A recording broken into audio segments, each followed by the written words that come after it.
आज हम बात करने वाले हैं उस फिल्म की जिस फिल्म के प्रमोशन की बात करें या फिल्म से जुड़े किसी कार्यक्रम की बात करें तो उस कार्यक्रम में एक भगदड़ मच जाती है और उसी भगदड़ में एक जान चली जाती है और जिसके बाद पुष्पा 2 की जो मेन लीड है उसको गिरफ्तार कर लिया जाता है।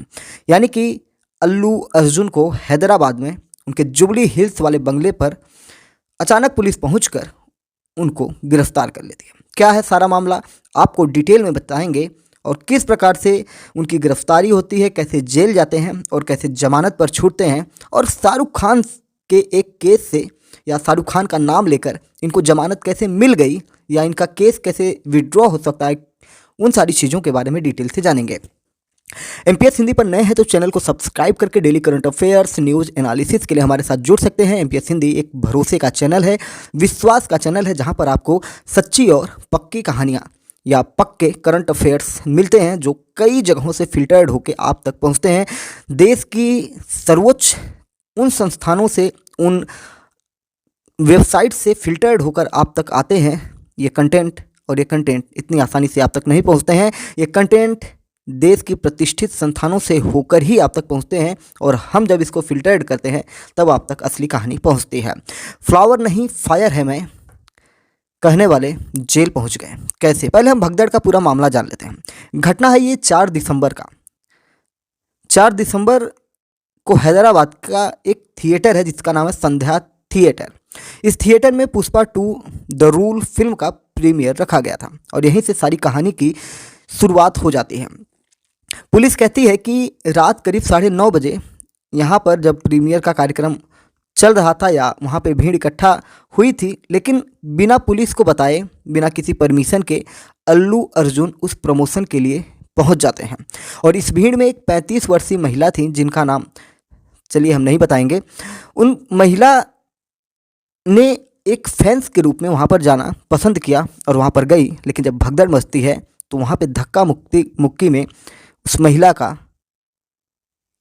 कहीं ना कहीं वो हर्ष होता है जो आप सोच नहीं सकते हैं। रेवती और उनका परिवार, महिला का नाम रेवती था और उनका पूरा परिवार चपेट में आ जाता है। इलाज के दौरान उनकी मौत भी हो जाती है और उनका 9 साल का बेटा श्रीतेज गंभीर रूप से घायल है।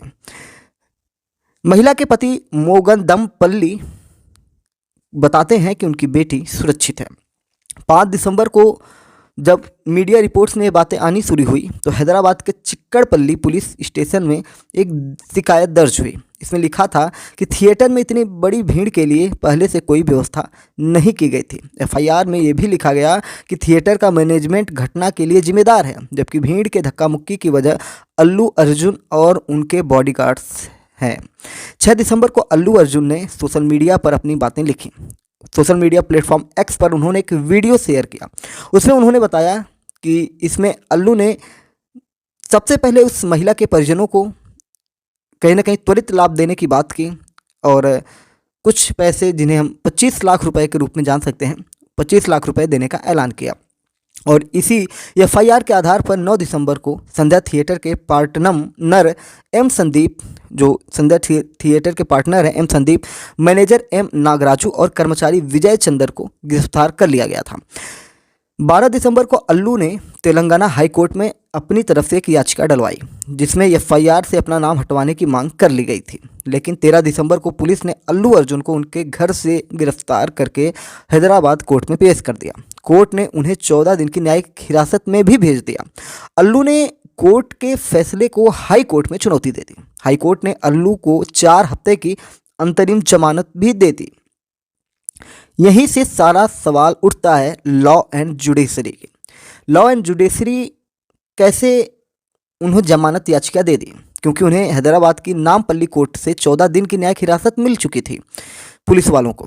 लेकिन उसके बाद अल्लू ने तेलंगाना हाईकोर्ट में जब अपनी बातों को रखा, वैसे भी हमारे यहाँ न्याय प्रक्रिया है, डिस्ट्रिक्ट कोर्ट, फिर हाई कोर्ट, फिर उसके बाद सुप्रीम कोर्ट, फिर उसके बाद भी एक कोर्ट है भारत के राष्ट्रपति।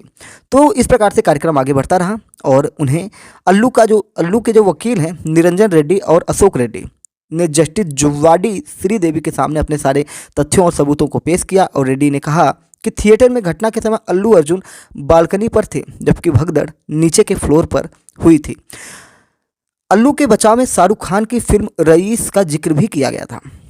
जिन शाहरुख खान की हम बात कर रहे थे, बॉलीवुड बादशाह जिन्हें कहा जाता है। दरअसल 2017 की ये घटना थी। 2017 में शाहरुख खान अपनी फिल्म रईस का प्रमोशन इसी तरह करने के लिए ट्रेन के जरिए मुंबई से दिल्ली जा रहे थे। इसी बीच गुजरात के वडोदरा रेलवे स्टेशन पर शाहरुख खान को देखने के लिए अचानक भीड़ इकट्ठा हो जाती है। उन्होंने भीड़ के बीच कुछ स्माइली गेंद और टी शर्ट फेंक दी।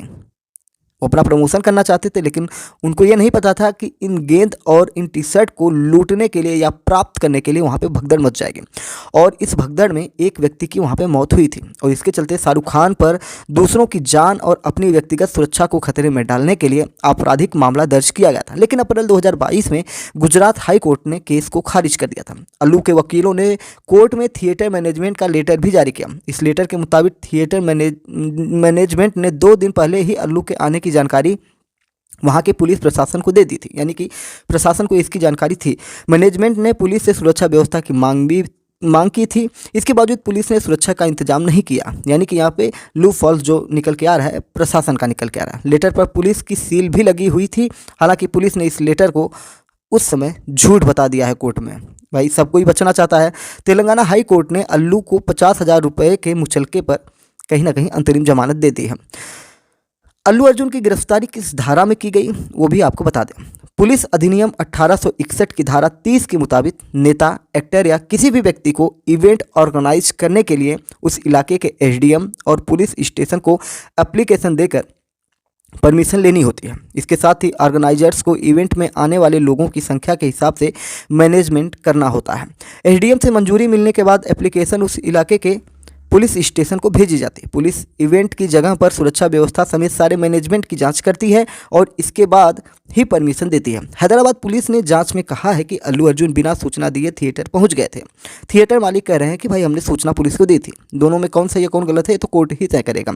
इस वजह से थिएटर मैनेजमेंट पुख्ता इंतजाम नहीं कर पाया। पुलिस ने यह भी बताया कि अल्लू के सिक्योरिटी गार्ड ने धक्का देने की वजह से भीड़ में भगदड़ मची थी और एक महिला की मौत हो गई। इसीलिए अल्लू के खिलाफ गैर इरादतन हत्या का केस दर्ज किया गया है। अगर अल्लू पर अपराध साबित होता है तो क्या इन्हें सजा मिलेगी या इन पर कौन सी धाराएं लगेंगी, इन चीज़ों की चर्चा थोड़ा करते हैं। अल्लू अर्जुन पर भारतीय न्याय संहिता यानी कि बीएनएस मैं आपको 1 साल से पढ़ा रहा हूँ, यानी कि पिछले 6 महीने से तो हमने कम कम दर्जनों वीडियो इस पर किया है बीएनएस पे, क्योंकि आईपीसी समाप्त होकर बीएनएस भारतीय न्याय संहिता बन चुकी है। तो इसको अब दिमाग में बैठा लीजिए कि अब हम आईपीसी नहीं कह के बीएनएस बोलेंगे, भारतीय न्याय संहिता की धारा 105 और 118 एक R/W35 के तहत केस दर्ज किया गया। धारा 105 कहता है कि यह गैर इरादतन हत्या के आरोपियों पर कार्रवाई इसके जरिए की जाती है। धारा 105 के जरिए गैर इरादतन हत्या का मतलब जब आरोपी का मर्डर करने का पहले से कोई प्लान या इरादा नहीं है, लेकिन जब वो अपराध करता है तो उसे इसकी जानकारी होती है कि इससे मौत हो सकती है। धारा 105 एक ऐसी धारा है जो गैर जमानती है, यानी पुलिस बिना किसी वारंट के आरोपी को गिरफ्तार कर सकती है। इस मामले में पुलिस बेल नहीं दे सकती, हालांकि कोर्ट से बेल मिल जाती है। इसके तहत दोषी माने जाने पर कम से कम 5 साल की सजा या उम्र कैद तक हो सकती है। साथ ही इसमें अपराध की गंभीरता को देखते हुए जुर्माना भी लगाया जाता है। धारा 118(1) यह खतरनाक हथियारों या साधनों से चोट पहुंचाने के लिए लगाई जाती है। इस धारा का इस्तेमाल संज्ञेय और गैर जमानती अपराध के लिए किया जाता है। दोषी पाए जाने पर 3 साल की सजा और 20,000 रुपये का जुर्माना भी लग सकता है। वहीं R/W35 से मामले के सभी दोषियों को एक समान और इंडिविजुअल अपराधी माना जाता है। सुप्रीम कोर्ट के सीनियर जो लोग हैं, अगर हम उनकी बातों को समझें, उससे जो चीज़ें निकल के आती हैं, जो इन्होंने मीडिया रिपोर्ट्स में अपनी बातें कही हैं, उसमें ये कहा गया है कि अल्लू अर्जुन सीधे तौर पर हत्या में शामिल नहीं थे, इसलिए उन पर गैर इरादतन हत्या का मामला दर्ज हुआ है। न्यायपालिका ऐसे मामलों की गंभीरता को देखते हुए सजा सुनाती है। अगर मामला ज़्यादा गंभीर है तो उम्र कैद की सजा का भी प्रावधान है। अल्लू के केस में कुल 7 आरोपी बनाए गए हैं। ऐसे में अगर वे दोषी पाए गए तो उन्हें 10 साल की जेल हो सकती है। तेलंगाना हाईकोर्ट ने अल्लू को 4 हफ्ते की राहत तो दी है, अंतरिम जमानत दी है, लेकिन जमानत का समय खत्म होने से पहले ही उन्हें कोर्ट में पेश होना होगा। इस दौरान वे फिर से अंतरिम जमानत की याचिका दे सकते हैं। इस पर कोर्ट सुनवाई करके फैसला भी दे सकता है। अगर अल्लू जमानत खत्म होने से पहले कोर्ट में पेश नहीं हुए तो उन्हें बिना वारंट के गिरफ्तार किया जा सकता है। इस बीच अगर अल्लू के वकील ने अल्लू की बेगुनाही साबित कर दी तो यह केस खारिज भी हो सकता है। पीड़ित सुप्रीम कोर्ट जाकर अल्लू की अंतरिम जमानत खारिज भी करवा सकता है। अगर 4 हफ्तों के बीच सुप्रीम कोर्ट में अल्लू के आरोप साबित हो गए तो भी उनकी जमानत याचिका, जो जमानत उनको मिली हुई है, वो खारिज हो जाएगी। इनके और भी प्रोजेक्ट हैं। अल्लू अर्जुन एक बड़े स्टार हैं। अगर अल्लू अर्जुन को कोर्ट से जमानत पर रिहाई मिल जाती है तो वो अपनी अपकमिंग फिल्मों की शूटिंग जारी रख सकते हैं। उन्हें अपनी सामान्य गतिविधियां, अपनी दिनचर्या रखने की इजाज़त मिल जाएगी। इस दौरान उन्हें अदालत में पेशी के लिए और अन्य कानूनी प्रक्रियाओं के लिए हाजिरी देनी पड़ेगी। अगर कोर्ट ने अल्लू को बाहरी गतिविधियां बंद रखने या किसी खास जगह से दूर रहने के आदेश दिए तो उन्हें अपनी शूटिंग टालनी भी पड़ सकती है। लेकिन अगर मामले आप मीडिया में देखने को या सुनने को आज शाम को मिले थे कि जो पीड़ित है या जो महिला मरी थी, उसके जो पति हैं, उनके द्वारा केस वापस लेने की बात की गई थी। लेकिन अगर केस वापस लिया गया तो क्या हो सकता है? तो अल्लू अर्जुन को 14 दिन की जो न्यायिक हिरासत मिली है, इसके बाद रेवती जो महिला हैं, उनके पति मोगदम्पल्ली ने केस वापस लेने की भी इच्छा मीडिया में जाहिर की है। उन्होंने कहा कि घटना तो घटी है लेकिन अल्लू का इससे कोई लेना देना नहीं है या सीधे कोई जिम्मेदारी नहीं है। यानी कि कहीं ना कहीं अल्लू अर्जुन को वो बचाने की कोशिश भी कर रहे हैं। उनके फैंस हैं, उनको भी पता है कि महिला उनकी थी, उनकी पत्नी थी, वो वहाँ भीड़ में गई थी और घटना होने की संभावना थी और घटना हुई और उनका कहीं ना कहीं जो घटनाएं घटी वो आप समझते हैं। अगर पीड़ित केस वापस ले लेते हैं तो इसमें अपराध की गंभीरता की जांच की जाती है। भारत में कानून में अपराधों को कंपाउंडेबल ऑफेंस या नॉन कंपाउंडेबल ऑफेंस की भी कैटेगरी में रखा जाता है। यानी कि कंपाउंडेबल ऑफेंस ये होता है कि इस कैटेगरी में छेड़छाड़, चोरी, मामूली चोट पहुंचाना जैसे अपराध शामिल है। इन मामलों में अगर पीड़ित केस वापस लेता है तो दोनों पक्ष सहमति जताते हैं तो अदालत उन अपराधों को खत्म कर देती है। पीड़ित के केस वापस लेने से आरोपी को राहत मिल सकती है और मामला खत्म हो सकता है। हालांकि इसमें कोर्ट की मान्यता जरूरी होती है। वहीं नॉन कंपाउंडेबल ऑफेंस में जैसे हत्या, बलात्कार, गैर इरादतन हत्या और भ्रष्टाचार जैसे अपराध शामिल है। और यहाँ देखिए गैर इरादतन हत्या है। इसमें पीड़ित के केस वापस लेने के बावजूद भी कानूनी प्रक्रियाएं जारी होती हैं। ऐसे मामलों में अदालत या पुलिस मामले की जांच और कार्रवाई को पूरी तरह से खत्म नहीं कर सकती। इन मामलों में सरकार या अदालत की इजाज़त के बिना केस वापस भी नहीं लिया जा सकता। ऐसे मामलों में अदालत अभियोजन जारी रखती है क्योंकि इसका उद्देश्य अपराधी को सजा दिलाना होता है। और गैर इरादतन हत्या का मामला नॉन कंपाउंडेबल ऑफेंस के अधीन है और इसलिए यह केस वापस लेना काफ़ी मुश्किल है। एक्टर, अभिनेता जैसे किसी भी बड़ी हस्ती को गिरफ्तार करने के लिए भारतीय कानून में कोई अलग प्रावधान नहीं है। कानून सभी के लिए समान रूप से लागू होता है। हालांकि किसी बड़ी हस्ती को गिरफ्तार करने की स्थितियां और प्रक्रियाएं अलग हो सकती हैं। अगर कोई बड़ा व्यक्ति अपराध करता है तो उसके खिलाफ सारे सबूत होना जरूरी है। पुलिस को गिरफ्तार करने से पहले सुरक्षा के कई कड़े इंतजाम करना जरूरी होता है जिससे उस व्यक्ति के सम्मान और सुरक्षा में कोई कमी ना हो। किसी बड़े व्यक्ति को गिरफ्तार करने के दौरान पुलिस या जांच एजेंसियों को ज़्यादा संवेदनशील होना पड़ता है ताकि समर्थकों में शांति बनी रहे और किसी तरह की हिंसा न हो। किसी बड़ी हस्ती को भी अदालत में आम आदमी के रूप में पेश किया जाता है। 4 अगस्त 2018 को केरल के कोट्टाराकार में भी ऐसा ही एक मामला देखने को मिला था। उस समय साउथ फिल्म इंडस्ट्री के एक्टर दुलकर सलमान एक मॉल में के इनॉग्रेशन में गए थे। सलमान को देखने के लिए वहां भीड़ ज़्यादा संख्या में आ गई और भगदड़ मच गई। इसमें एक व्यक्ति की उस समय मौत हो जाती है।